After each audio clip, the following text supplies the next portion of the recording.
Hey, I'm David, and I'm hanging with Pete on the Break It Down show. Man, your house is fancy, and you, Welcome. yeah. Well, this is one of the benefits of getting to do this is I get to go and I get to be in your guys's space, and there's a comfort to that. I've been running around like a madman, because LA traffic denied me about 15 extra minutes of setup time. But I'm super excited to talk to you. I'm super excited about this project. I am a huge fan of love, Ah, and we had a couple of years back. I think it was during the pandemic. There was a thruple down in San Diego where there was a doctor and then two just other. one? Just Well, one throuple?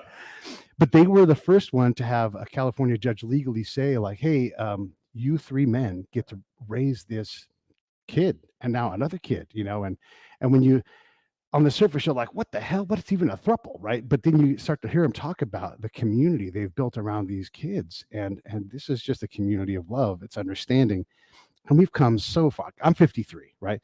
And so in my lifetime, I've the changes in what is love is dramatic, and what is normal and what is accepted, and it's just really incredible. And you've got this amazing project that I can't wait to talk about: 100 Years of Men in Love, the Accidental Collection. So I'd love for you to kind of set up the three characters from your documentary, if you would, the couple, and then also the collection, and let's talk about that, and we'll go from there. Well, it's interesting, Pete.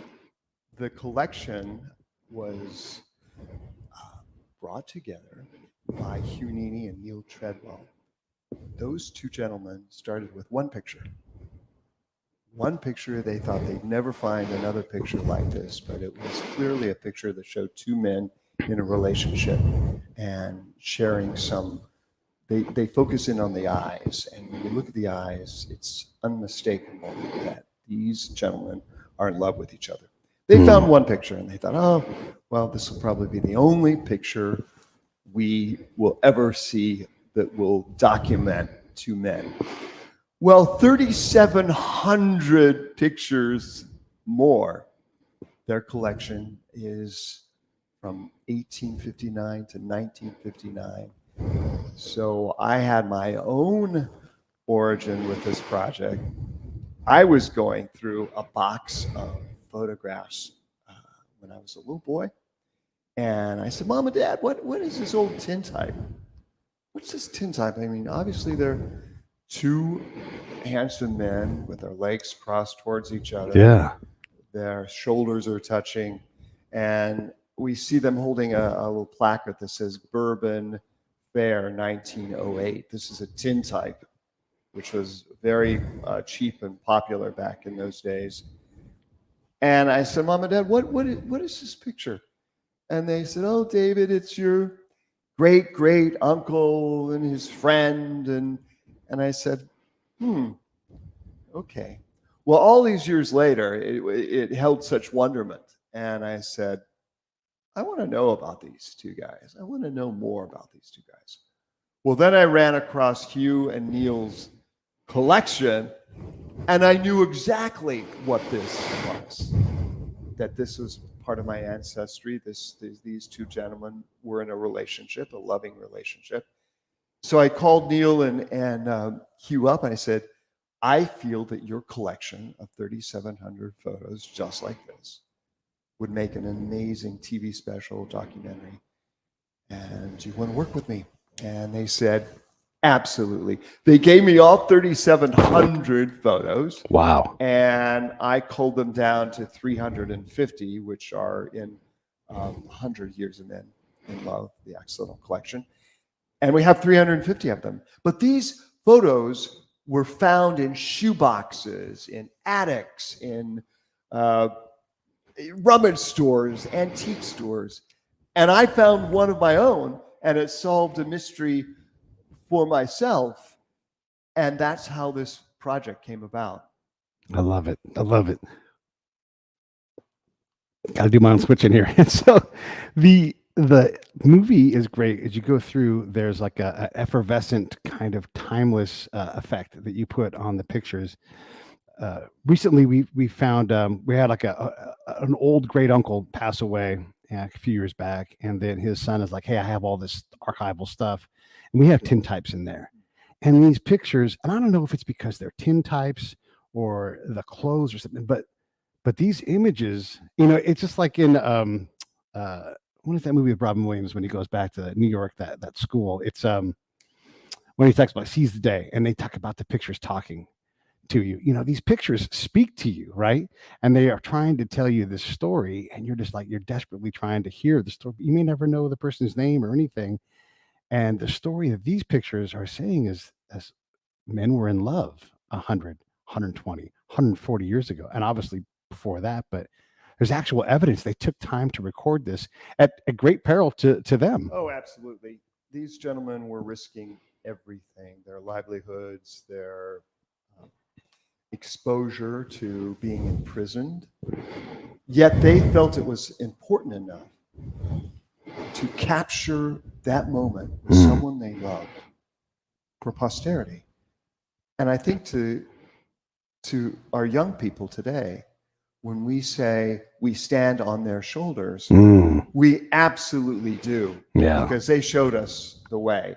They always talk about, well, we should pass on the torch. Well, when you pass on the torch, you're actually standing in the darkness. Yeah. So what we need to do is ignite other people's torches so they can carry forward. These gentlemen in this TV special actually showed us how to love, how to be intimate. The special really is a history of photography as well. I mean, we start with tintypes, and then we go to, well, let's look at photo booths.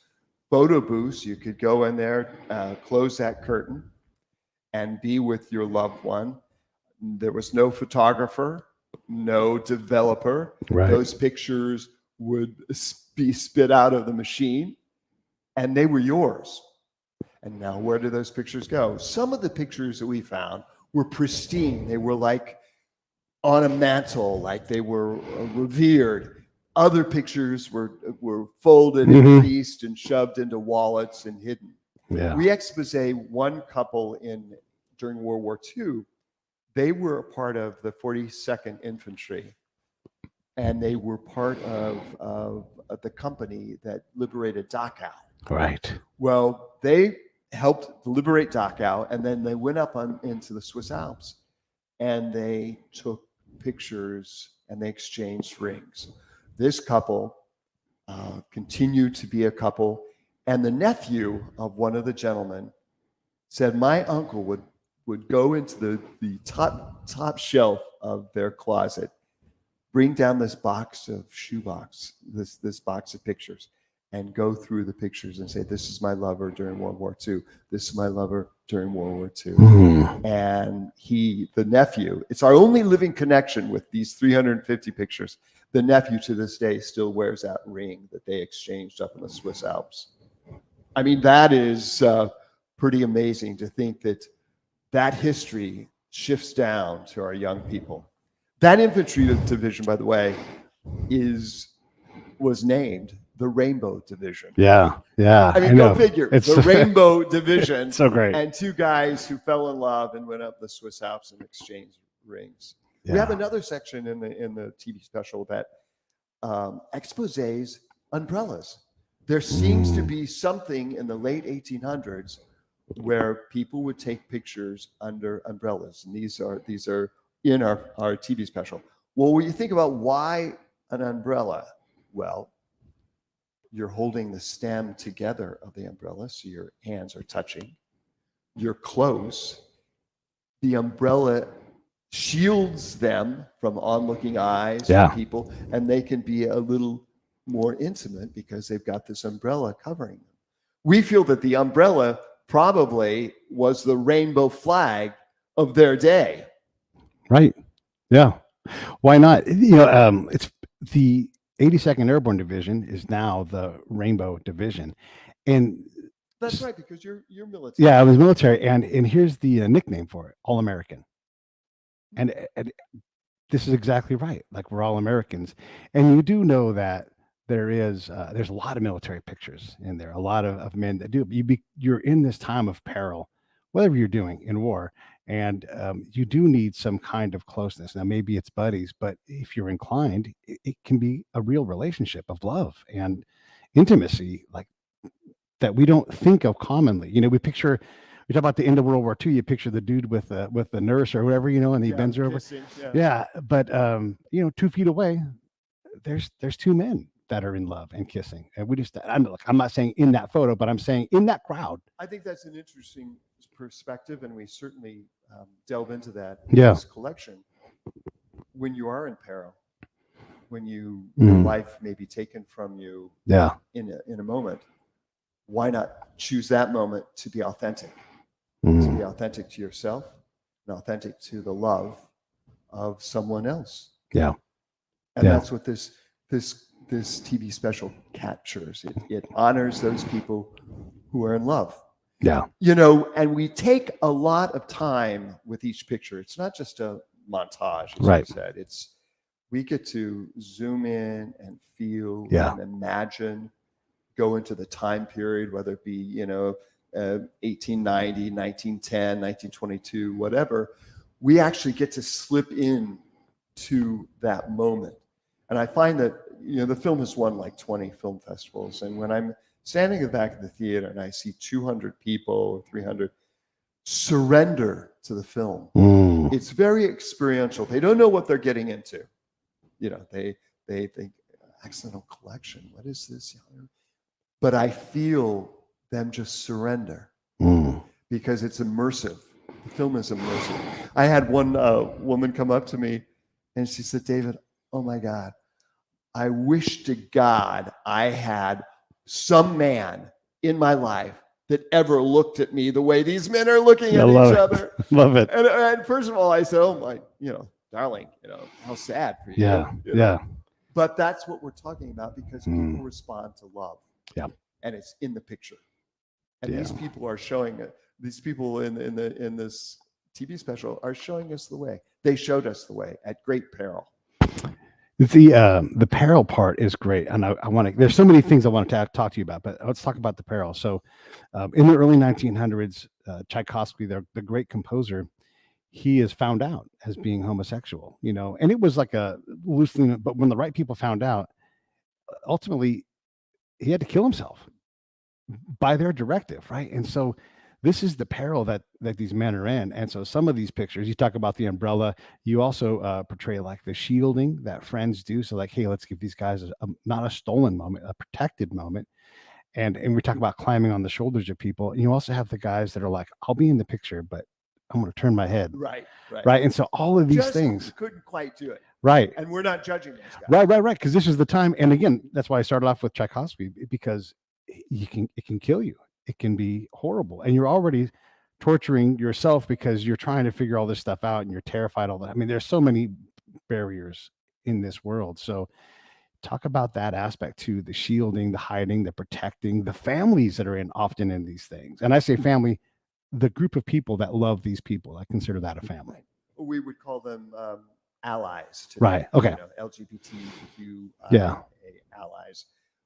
One of my favorite pictures in the TV special, two young gentlemen, they're 18, 19, really, really young. And we have a whole series of these guys. One is holding the umbrella, but another one and just like these guys are holding Bourbon, Indiana, 1908. And by the way, my dad was born in Bourbon, Indiana in 1926. Wow. Okay. But these two gentlemen in this picture hold a placard that says, not married, but willing to be. Yeah. So when you think about that, well, that placard was normally picked up as a prop, and the photographer would take the picture, and it would be a young lady and a young man, not married, but willing to be. These two brave young people said, our love matters. We're going to document this love. And they held that sign that said, not willing to be married. And I'm putting that picture up right now. Everybody in the show is looking at that picture right now. It's such a sweet picture. Yeah. That looking, I wish somebody looked at me like that.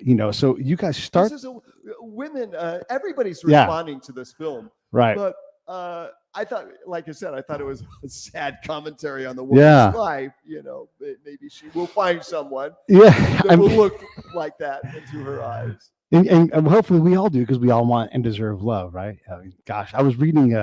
I've really been into the Apostle Paul, not for religious reasons, but for the philosophical reasons, and he is a grand master of love. Right? And just reading all these quotes and kind of preparing myself for the frame of mind to be in. But this thing about being looked at. So when the movie starts, you know, it's easy to kind of reject these things as like a base principle, like, oh, I'm going to be grumpy and angry, right?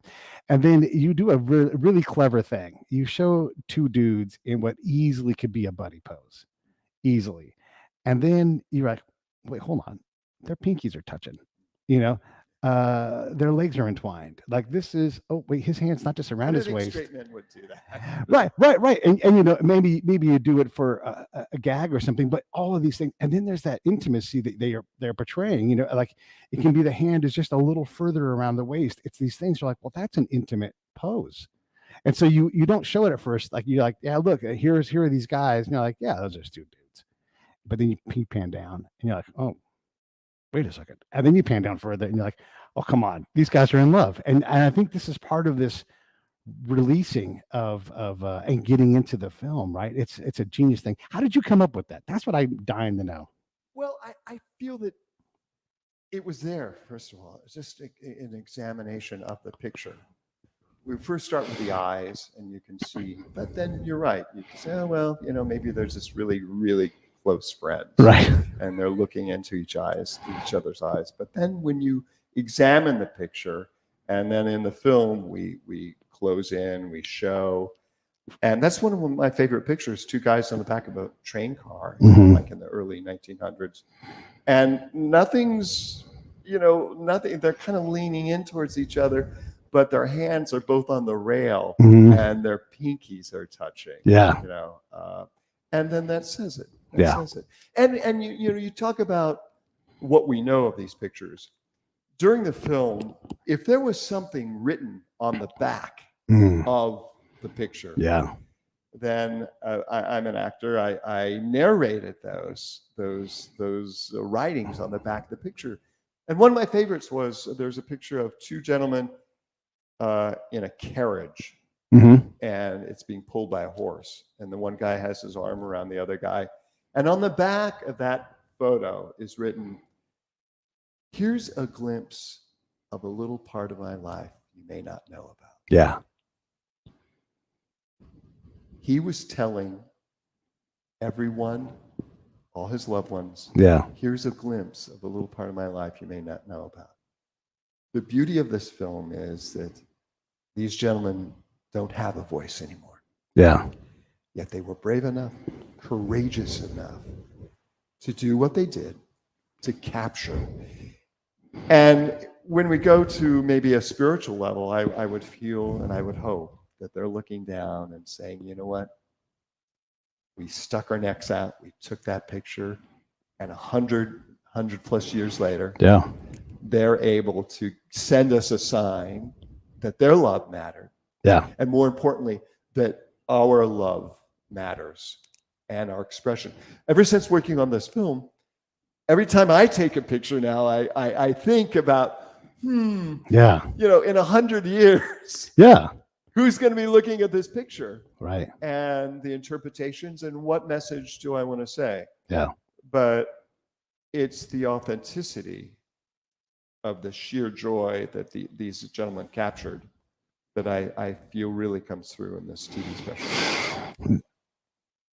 Going back to the security thing and the comparison, like we have in our mindset that like I'm going to take a picture or two here while we're talking, right? I may use them, I may not. You know, it's like let me get some things to do, and pictures have become very disposable, and they've also become very not personal, but like it's about me. That's what I'm for sure gonna look back at the camera and go there and take a selfie with you in the background while you're talking, right? Because this is sort of what pictures are. This is not the case 140 years ago. It's not the case 120 years ago. You know, oh, these were rare. Right. Take a picture to have the capacity and the equipment. Not everybody even got to take a picture. Right. So when you see these things, these are very purposeful things. And if there is a message, and who knows if they're thinking 100 years into the future, but possessing this thing as the gay man, even that is dangerous, right? So they're like spending good money. No wonder it was in a shoebox Right. or Yeah. stuffed in a wallet. Right? Yeah. And so those thoughts, as you go through that and you think about what is the message and what would these guys say? What would Dickie say if he was sitting here? He'd be like, it never occurred to me that this thing would be in a movie, because it never occurred to them. Right. It never occurred to them. But there is a message in that. It's coming down through the ages. You know, we do feel that we, speaking of selfies, you refer to selfies. We do feel that we captured the first selfie ever. Oh yeah, that's right. Yeah, we included. I just did it. I took my selfie. we included it in the TV special. Yeah. They're two gentlemen with their arms around each other, leaning in close, and they have a camera with a some type of contraption where they're able to push the button, but they're shooting it into a mirror. Yeah. So literally, that was the first selfie. Yeah. They are looking into the mirror. We call it looking into the mirror, and we say it's the first selfie. It's literally also a history of photography, because if you think about 1859 to 1959, that is the history of photography. I want to go back for a minute Please. to those narrations behind the pictures. There's another picture of two gentlemen sitting close together in a living room, and it's in the 50s, and it had been colorized. Remember how they kind of took pictures and made them colorized? And on the back of that photo, it says, "Here's your Uncle Bill and his friend Bob." Yes. Bob liked horses. He rode them in parades. Your dad says that they're both queer as ducks.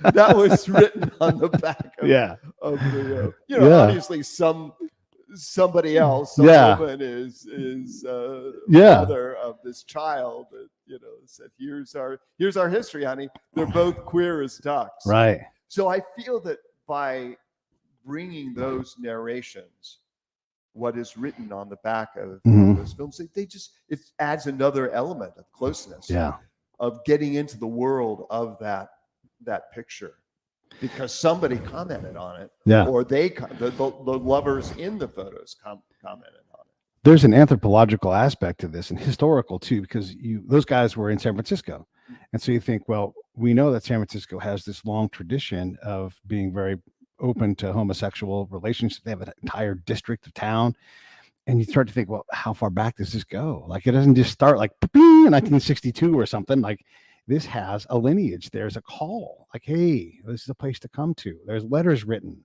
There's, like Van Gogh painting to Gauguin, Gauguin painting to Van Gogh, like, hey, come down to Marseille. Look how great it is down here, right? Those things absolutely happened. And there's this history that hopefully over time we'll get more of this stuff. And we'll get more about the umbrella. Maybe someone wrote a letter to somebody. And in some ways, I see your wonderful work as an amplification of this history and of these other things that we now know are out there. Well, thank you. Yeah. I hope so.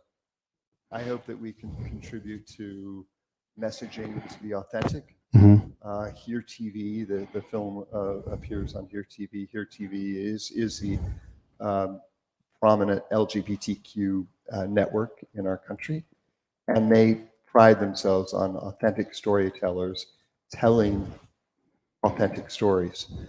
When we think about the acceptance, though, do you know that 74% of Americans agree that same-sex relationships and marriages should be the law of the land?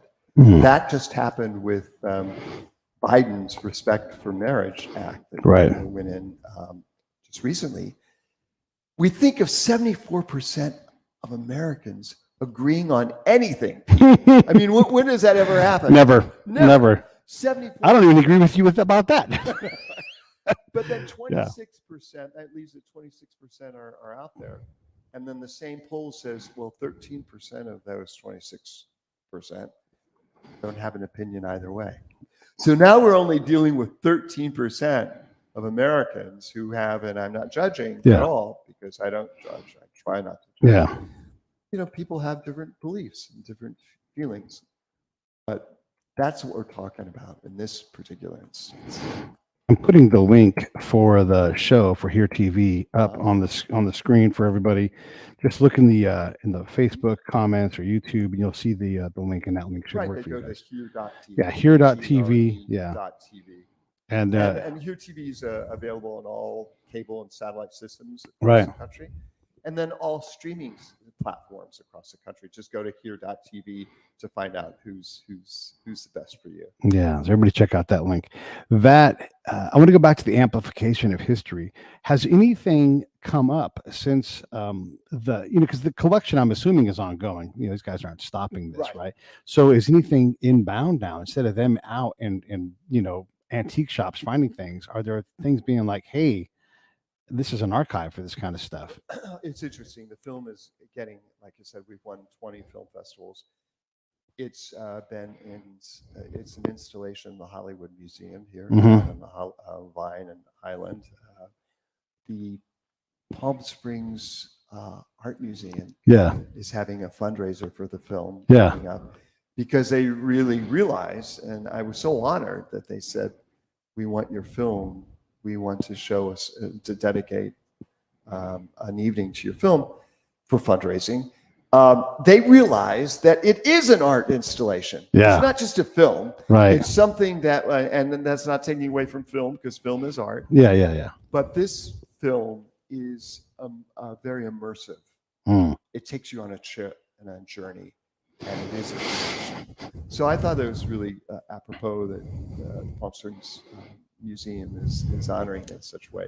So it is ongoing. Hugh and Neal keep collecting. Maybe we'll do another picture. Yeah. But I hate to hit the same note over and over. Sure. What is it, from the next 100 years? I don't know. Yeah. 100 years of men in love. Now with women. Right. That's right. The thruple that you thruples. Yeah. But I know that they're starting to focus in on military. Yeah. I know we have a section in the TV special of military, but they're kind of focusing in more. I mean, first of all, 3,700 pictures. I had to cull them down to 300. Yeah, and I want to ask about that too, because that's crazy. But I don't want to blow past the Biden initiative that was signed, because when I'm critical of our government, it's because Congress is like stamping their feet, blah blah blah, and especially if you've been in Congress for more than 8 minutes, and like you're allowing the Supreme Court to do your job for you. Do your damn job. You guys legislate, write the legal things that make these things, protect it, right?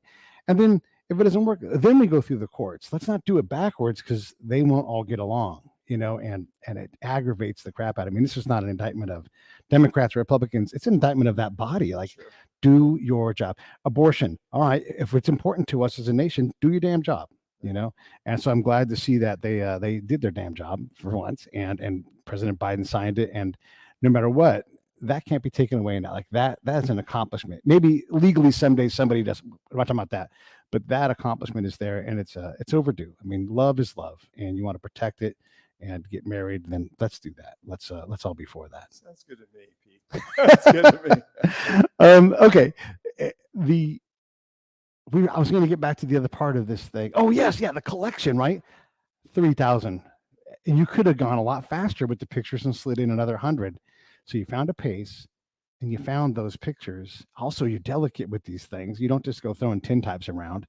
Talk about getting into that body of work and being respectful to it, and also making the painful decisions on which set of powerful eyes you're going to show. It was painstaking, because I fell in love with each picture. Right. And then the ones that ended up in the film, my editor, Billy Clift, and I fell in love with even more, going through them over and over. We had names for each couple. Oh yeah, Bob and Harvey, and this and that. We would call them names. So we know exactly what we're, and then lining them up in a through line that started with, let's look at the eyes, and let's look at body parts touching. Let's look at umbrellas. Let's look at all the different scenarios that go through. Finally, obviously, kissing. You can't discount a kiss. I mean, somebody who who kisses and takes a picture of it. That's Yeah. pretty right on. Yeah. There are no guess. There's not Yeah. guessing. I'm going to push his camera back for a second so everybody can see. That's Oh, what he's talking about right there. Yeah. I mean, that's it. That's what you're looking for, right? And That is the last note or beat of the film that we go to kissing, and that's very purposeful. You cannot deny what's going on there. Thanks to my union cameraman for that great shot. You make us wait for the kissing, and it really is like the through line is incredible. And I know you know how to write, but this doesn't to me seem like a screenplay or a teleplay. You had to write this, I think, in a totally different way. That's my assumption. Well, yeah. I mean, to do a documentary, you feel I've done a lot of storytelling, and that's a whole beautiful art process in itself. But I listen to the pictures basically, and I listen to what those gentlemen were capturing and what they spoke, how that spoke to me. And then we just escalated it, like I said, from looking at the look in the eye to maybe a foot touching or eye touching, and moved it right on up to the kiss. Yeah, the kissing section. That whole thing, though, again, this is like a giant funnel, 3,500 pictures. Plus, you got to get, the curators of this collection in there, right? And you got to have them in. It is a lot of stuff, but you did this in a tight hour, basically. Like it's 57 minutes. I wanted to get in and get out. As a creator, as a filmmaker, I never want our audiences to get bored. Yeah, yeah. We're not there to bore people. We're right. there people to. We're there to have people ask questions, to want more. Right. I think the addition of the gay authors, the quotes about love, was significant. Also gave a dimension that people write about love, and these people were taking pictures about love. And you're not picking like little baby authors. You're picking some of the biggest names ever in the history of the literate works, right? And they're all gay too. Right, they're all gay, right? and of course, right? Of course, you have that element. But again, you're talking tens of thousands of words. And so, did you already have these in your heart, or no? I went out searching for them. I got in the zone, and looked at my personal life and what was responding to me, and I thought that those authors and those words were the words. And I think there's a beautiful flow of what the quote and then the picture looks like, how it goes in the film. It's a beautiful ride, and I'll tell you something, Pete. Obviously it's a baby. Each film project is your baby, but I never get tired looking at my baby. Yeah. I mean, when it shows at a film festival or on here TV, it's just you find. And I've had other friends say, "Oh my God, David, I've seen this a couple times now. I keep finding new things. Yes. I keep seeing new things. Yes. Yeah. Because the story is in the picture. Yeah. And you get 350 stories instead of a story form, which you get one story. Yeah. Wow. There's a magic to what you've created as each picture comes out. First off, how many pictures make it how many photos make it into your film? 350. 350. So about 10%. Yeah. Okay. And then as the pictures come up, you really, it's so engaging. Like, this is not a phone where you watch, or a picture where you watch over your phone. Like, because a lot of look, I'm going to be a little harsh. Some scripted stuff, when you're my age, I've seen it. Well, this was a Happy Days episode that you've rejiggered into whatever. And so it's not that it's unenjoyable, but it doesn't require your film requires direct attention, because those eyes, those images, all of these things come out, and the way you put it all together, it's just. I encourage. Look, I'm talking to the camera, but I encourage everybody to go watch this movie, because it really is engaging. It's not. I love documentaries, but it's not the black background, light on the face thing. This is different. And these photos, you could have held those shots longer per photo even. Don't you think? I love that you're saying that, because I know that now you really look at the pictures and you want more. Yeah, yeah. But there's something to bringing your audience to the point where they do want more. Sure. I didn't want to overstay my welcome. You do a marvelous job at that. Right. Thank you. I the in bed segment. Oh my gosh, is amazing. Yeah. I mean, these guys are fully clothed, but they're in bed. Yeah. I mean, that's intriguing. Yeah. Yeah. You know, how did that ever come about? Right. You know, that I'm spooning this guy and we both have our clothes on. Okay. Yeah. Love. Love. You know? It wasn't about sex. It wasn't about, you know, flesh and skin. It was about love. I love love. It makes me so happy to talk about it. The different angles of love, and like love from this way, love from that way, love from unexpected place. Like there are just so many different angles, and you see a lot of this in the film. There's like the love for the girls that stand behind the guys on the beach. That's a different kind of love, right? And there's love, there's a protection in that. And so there's just a lot of different angles and way to look at love. It could even be the guy who says queer as a duck. That might even come from a place of love, you know, where there's comfort, you know. Who knows? Who knows, right? I interpret, you know, just like an actor, I interpreted that line. It was written there on the back of the page, you know, your dad says that they're queer as ducks. You know, maybe he was like, they're queer as ducks. Yeah. Well, I just love that. Yeah. And maybe the next line his dad says that doesn't make it on the thing is like, but I love those. I love those fuckers. Yeah. They're the greatest guys ever. By the way, you know? Are ducks queer? I don't know. Where did that come? We talk about history. Where did queer as ducks come? Who knows? And where did it go? No one says that anymore. Yeah. Yeah, that's remarkable. So I want to go back to the love thing. That's what the movie's about. And you look at all of the images as they come across, and you have these, like, you're desperate to see more of these people, and you're like, but what happens? What's next? You have this just unresolved. It's not, well, it's tension, but it's not a negative tension. It's like musical tension, right? Where it's just unresolved. You're like, yeah, but what happens? Did they get married? Did they, you know? You know what I hope what happens next is all these expressions of love. Like I said before, they're all dead. Yeah. Every gentleman is dead. What I hope happens next is an audience watches this film and says, you know what? Time's a wasted here. I better love. Yeah.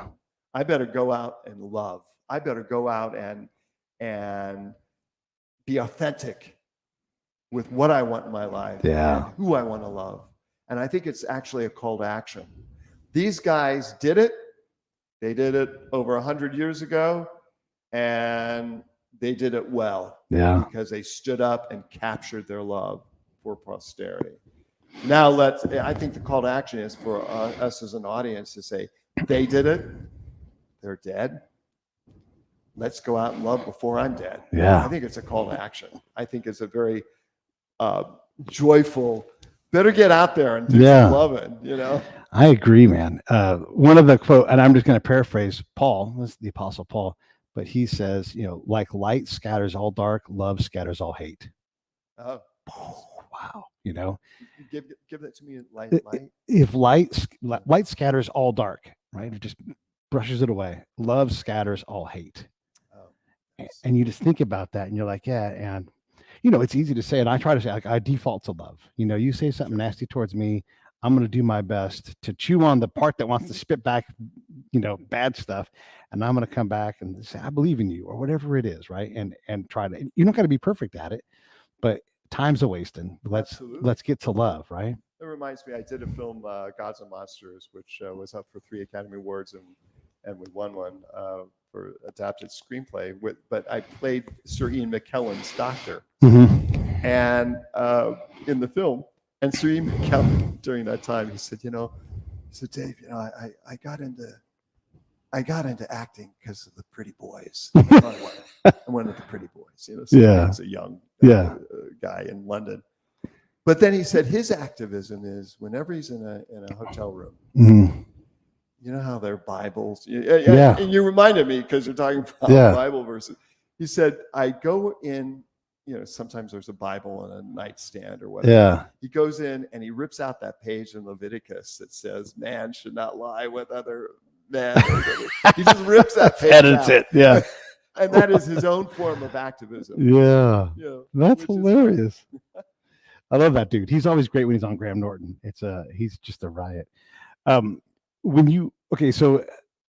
we were talking before about like what was next, and you started talking about what the film and everything, but that longing to know what happens to these couples, and some of them you have some resolution for, but so many of them it's just up to your the two military, the military right. couple up Yeah. in South, because of the nephew still wears the ring. Yeah, that's in the picture.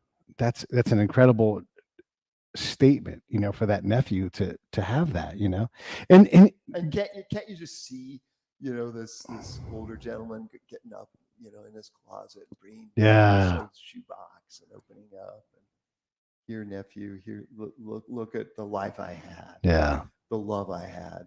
And unfortunately, we divulge this in the film, is that the other lover, the other part of the military couple had died. Right. The timing of World War II, you're going through all of this hardship again, and there's time for love and war. I mean, heck, my daughter's mother, we get along great. We were in love. We fell in love in Bosnia, a couple army people. So it is interesting that around all of this stuff, I mean, you're about to walk into Dachau, and everything else, but there's also this person that you can't wait to either be with, look at, touch, talk, eat a meal with. I don't know if they work side by side all the time, but you're desperate to get back to this person, even though you're going to the worst possible moment in humanity, and there's still love. I mean, you're a soldier, so let's ask, the immediacy of either you're going to die or you're going to live another day. What does that bring up to the person that's in the foxhole right next to you?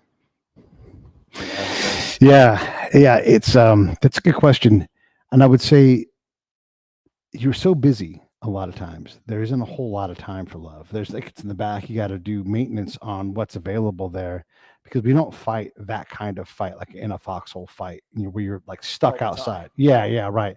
But it's always in my mind, and also there's different kinds of love too. There's the love that's like, I love these people that I'm working with, or in my case, I love these villagers so much. I've got to figure out how to get their message, their plight, their story, because we don't need to make their lives harder. We're actually here to make their lives better if possible. How do we do that better? And so I would say that the love part can be a lot of different things. There are certainly couples that are formed in combat zones, everything. I never did that in the modern fights. Bosnia, yes, but after that, for me, it was mostly all business. But there is just a longing for certain things that you don't have: sushi, fellowship, friendship, love. And you do look at the people, like my job especially is like, I have to protect people.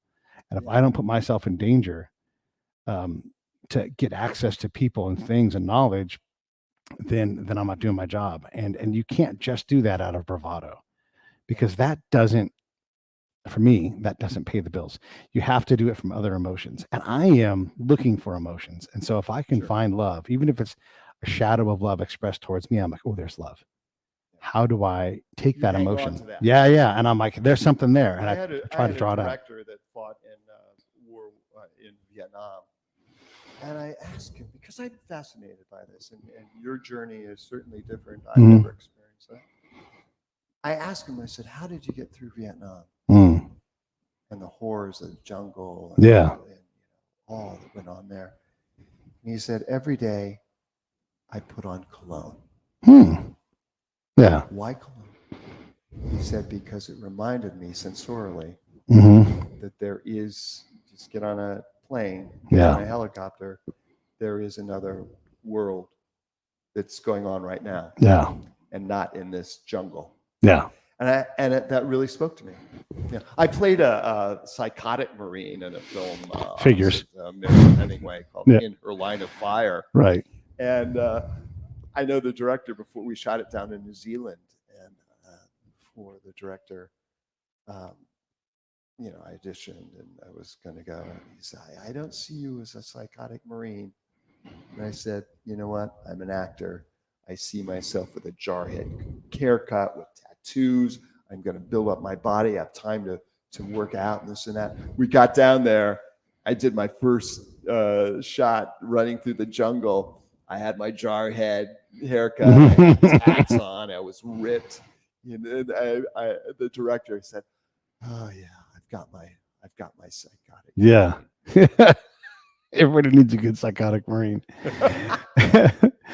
um, Going back to this love thing and in combat, when you look at normalcy and everything, right? I had a lady in my show called Sasha Hayes. She focuses on the females in these zones, right? Whether they're fighting or in her case, whether they're just, the folks who end up in refugee homes. And these are hard women who pick up their families and they run from danger and they survive in and amongst danger, all these things.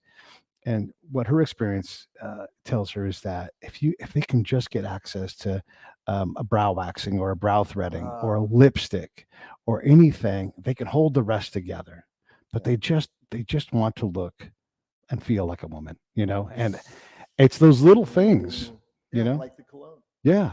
I produced another show called Girls Voices Now, which we won. I won an Emmy for last year, where we give cameras to underrepresented little girls, 13 through 18. We match them with female mentors, and we say, "Go shoot your stories. Go tell us about your lives." Right. So last year, little Mayron, her film, and I put them together in a series, and her story was about wearing a hijab, and she's Muslim, and what that's like to be bullied and laughed at. And right before the Emmy telecast, she was like, "Oh, David, we'll never win. We're up against Disney. We're up against Sesame Street. My story will not matter. Yeah. My story will not matter. I didn't even want to be on camera to tell my story." I go, "Aaron, whatever is most personal is universal." Yeah. So when we won over Disney and Sesame Street for a little girl telling her story about wearing hijab, she obviously broke down in massive bawling, this and that. But that shows you how personal. The more personal something is, the more universal it is, because we all have hijab. We all have something that we're not comfortable with and that we have to face every day. This year, I learned from these young women. Yeah. Do you know what period poverty is? No. Period poverty. As I said, these are underrepresented little girls from low-income families. They're women, they're girls that don't have the money to buy feminine hygiene products. Yeah. What in my world did I ever know about that? Yeah. So they bring back these personal stories.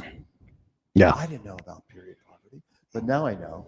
And by being inclusive, and again, here TV is about inclusivity, bringing stories that we haven't heard before to light. And that's what it's about. Because basically we are all the same people. What? We're just dressed up in different spacesuits. Yeah. Ours say that we're male. Yeah. Women are dressed up in a female, and Right. then there's transgender and cisgender and different spacesuits. But when we get right down to it, we're all the same entity. We're all the same. Yeah. We all have these hijabs on us. Right. Yeah, love is the same. Back to this film. Love is the same, right? Yeah. Stop trying to judge love, because love's gonna scatter that. It's too powerful. Bono says love is bigger than anything in its way, and he's right. Rob Bell, same thing. He's like, there's nothing more powerful than love, And these are guys that study the human condition deeply, and they come back with these great philosophical notes. I'm just gonna go with what they say until someone can prove otherwise, because and my take on it, they say how to be beautiful. How do you be beautiful? And just if you look at the word, be you to the fullest. I love it. Yeah. Be you to the fullest. Yeah. So if you are you to the fullest, that means you're authentic. And you're loving who you want to love, and you're expressing how you want to express. Be you to the fullest. That's how you be beautiful. Whenever anybody says authenticity, it's because it becomes a buzzword, and you're not saying it like that, because when someone says you have to be authentic, that's inauthentic. Don't be authentic. Oh, I see. Yeah. Right. Like be you. Yeah. Right. And learn to the fullest. To the fullest. Right. That's what and you're saying the same thing in your own incredible way. I love the beautiful part. So how does someone become comfortable with that? And we look at the subjects of your film and their ability to be themselves, even if just for a moment, even if it cost them a month's pay or whatever it cost in 1870 to get a picture taken Or and to sit imprisonment, still. or Oh my imprisonment, gosh. Yeah. What pictures or images or themes? Because there must have been other themes you noticed in the 3,700 pictures. Like you could make this film again. You could not use any of those 300 something films or pictures, and you could be like, Take boom. 350 more. Right, Then right. I'd be up to 700. Yes, yeah. So I'd still have 3,000 more. and you could still make another one Yeah. because these stories are rich, and maybe it isn't a movie about man and love, but maybe it is from a different angle, and there's a different theme. So did any themes not make the film and end up on the cutting room floor, or where were the really hard cuts for you? Yeah, I feel like I didn't leave any stone unturned, Okay. other than 3,000 other pictures. Yeah, lots of I rock. felt like we really told the story in the photos that we chose, because overall the story is love, Yeah, but the different contexts and the different views and the different feels of each picture. I think obviously there were more that I wanted to do, but that would, no one's going to sit through a 4-hour movie. I wanted to get in and get out. And but do you have a longer cut? And you're like, you know what? I do have another. No, you don't have another 30 minutes in you. No, okay, good. it's lean and mean. It is lean and mean. And impactful. It is impactful. So, yeah. If it inspires other people to search out more pictures and make their own film, good. Yeah, we good. need more love. We need more authentic representations. I love it. You guys can see. Look at these Emmys over here. This guy doesn't mess around. He does great projects. What is next for you, man? What do you got teed up for us? Well, we're doing a 4th season of Girls' Voices now, which we won one of those Emmys for. I've got a kickboxer film that I've written. Okay. And it's about Lane Dauber? What? It's about Lane. What's interesting about the kickboxer film is that our audiences at Here TV, Here TV is kind of like gay HBO. We produce amazing projects of our own, but then we also acquire films from across the world, European films. It's just the best in cinema. This film is about a kickboxer, and he's a kickboxer that does good work, and they're ninjas and this, and he has to fight. He's matched up with a female, older kickboxer. But our audiences will know that he's gay. He's not gay in the film at all. He's a kickboxer. Yeah. But for young people to say and see a film like, wow, I know him in his real life because he's the top MFA fighter in the world, and he just happens to be married to a man and he's gay. That's revolutionary to our audiences, because that young person could say, you know what? I can be gay, and I can be a star in an action film. I used to be a Captain Morgan model in Las Vegas. And so whenever they needed Captain Morgan, they'd go to Diageo. They would say, hey, you're Pete in Vegas, go do it. And with that came, I'd be a drink model in general for other events. And some of those other events were gay rodeo and pride. And there was me and another gay dude. I'm not gay, but me and another gay dude would team up, and he would go work the crowd and have a ball, right?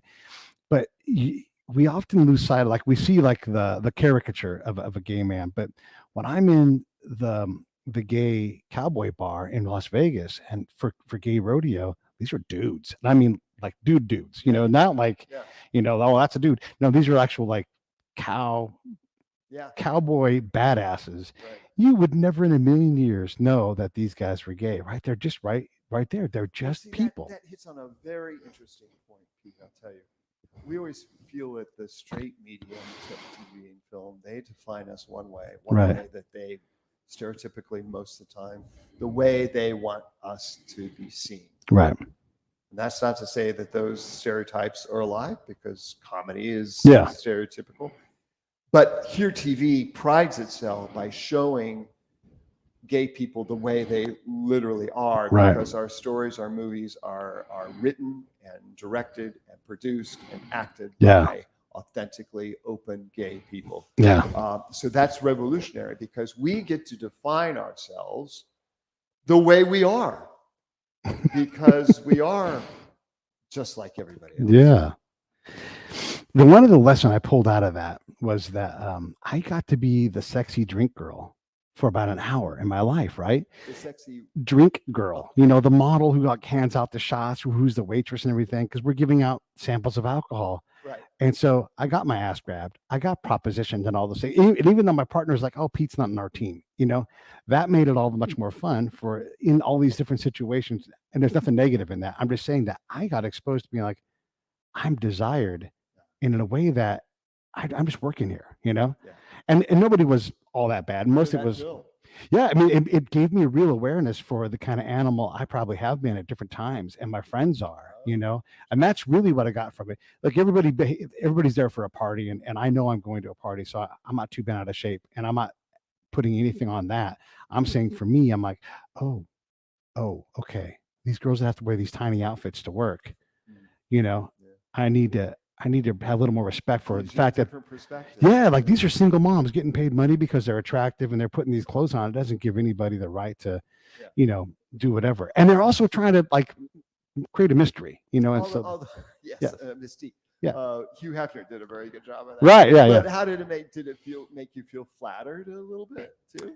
I mean, On the other hand? everybody wants to be attractive, of Yeah. course. Yeah. And honestly, a lot of it was jocular. It was like, hey, here's the straight guy, Yeah. you know, and there was some fun in that. And you know, they were all great about it. Everybody was fantastic. It would be the 2 or 3 nights of the year when I would make the most money because people couldn't stop stuffing money in our pockets. So that was great. But my point was just like the reversal of roles was very illuminating for me as a person on how I could be a better person. Hey, let's wrap this up. What do you want to get my camera back over on me? What do you want to ask me about? What do you want to cover before we wrap it up? We got, I don't know, 5 or 6, 10 minutes, whatever you want. Well, I would just encourage people to check out 100 Years of Men in Love, Okay. accidental collection. I think it's a broad statement of a very specific love. Hmm. And just like my story about Girls' Voices Now, if we get very specific and very personal, then we realize that it's universal and we're all the same and love is love. I feel that might be the main message of this film, other than it's just enjoyable. It's a beautiful history lesson. It's a beautiful history of what was, and we stand on those people's shoulders because now we can activate our own love and be prideful of that. That's the message of this film, I feel. Hey, thanks for watching the show. I really appreciate it. Right here, you can subscribe. Please do that. It makes the show grow. Hit that notification bell so you know which incredible guest is coming up next. Down below is the PayPal link. You can put a small subscription in. That is an enormous help. All that money goes right back into the show. And then right up over here are the next episodes you should listen to, curated by yours